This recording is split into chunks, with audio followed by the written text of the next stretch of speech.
يا كريم يا عظيم يا غفور يا شكور يا ودود.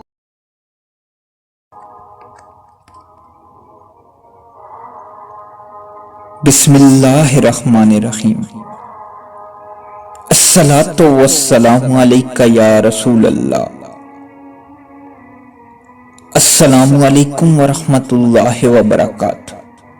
قارئین کرام، محرم کے مہینے میں اپنے مرحومین یا دیگر اولیاء کی فاتحہ خوانی کرنا کیسا ہے؟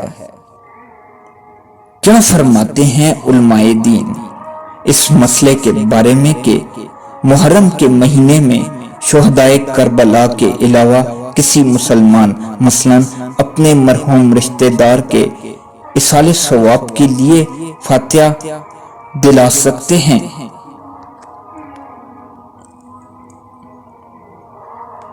عام دنوں کی طرح محرم الحرام کے مہینے میں بھی شہدائے کربلا اور ان کے علاوہ کسی مسلمان کے ایصال ثواب کے لیے فاتحہ دلا سکتے ہیں۔ اس میں کچھ حرج نہیں۔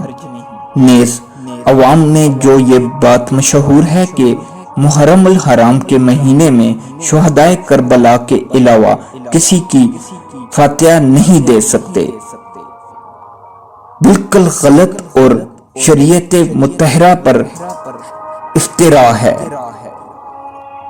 چنانچہ محرم اور ہر وقت ہر زمانے میں تمام انبیاء و اولیاء کرام علیہم السلام کی نیاز اور ہر مسلمان کی فاتحہ جائز ہے، اگرچہ خاص عشرے کے دن ہوں۔